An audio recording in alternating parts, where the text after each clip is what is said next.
This is referred to as a disc in the disc golf community. And if you thought it was a frisbee, don't worry, you probably weren't the only one. Most people are more familiar with the frisbee than they are with the sport of disc golf. In fact, disc golf is so fairly new that most people have never even played. Chances are you've walked right through a disc golf course while walking through your city park and didn't even notice.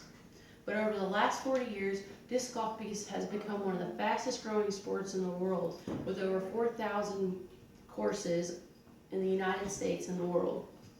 Its popularity can be accredited to its simplicity.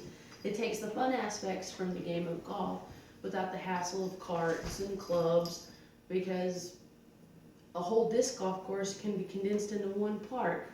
All it takes are 18 pole holes and some discs. Pole holes are the metal objects that you try to throw these into. According to discgolf.com, the creator of Disc Golf Association, Ed Hidrick, actually came up with the idea so he and his friends would spend less time arguing over whether or not they actually hit their targets and more time playing the sport.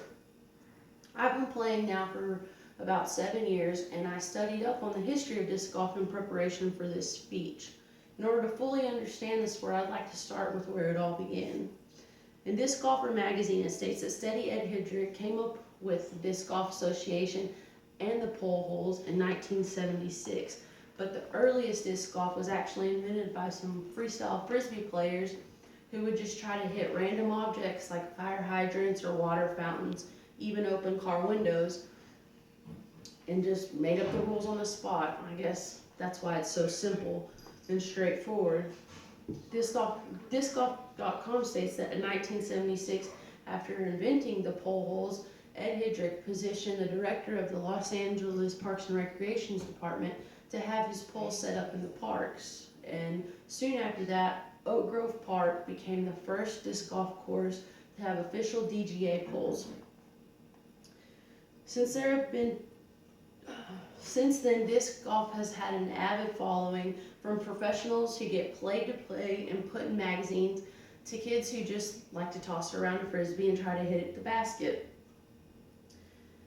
When it comes to the rules, there isn't much to it. They aren't that different from golf, actually, but instead of having clubs, you have different discs for different distances, such as drivers or mid-rangers. There's even putters. And there's even throwing boxes that you start from, very similar to tee boxes in golf. There's out of bounds, and that's pretty much it. The object of the game is to get the disc into the basket in the least amount of throws. When you throw one disc, your next throw will be from where the previous disc landed, and you repeat this for 18 holes. When it's all over, you tally up how many throws altogether it took you, and the person with the least amount of throws wins. Or you can even play by yourself and just try to beat your best score. It's a really simple, really fun game that's fun for all ages. And I mean, if you're looking for something cheap and easy when you're bored, grab a frisbee, head to your park. Chances are you'll find a disc golf course. And after one round, I'm sure you'll be hooked and eventually be calling yourself a disc golfer.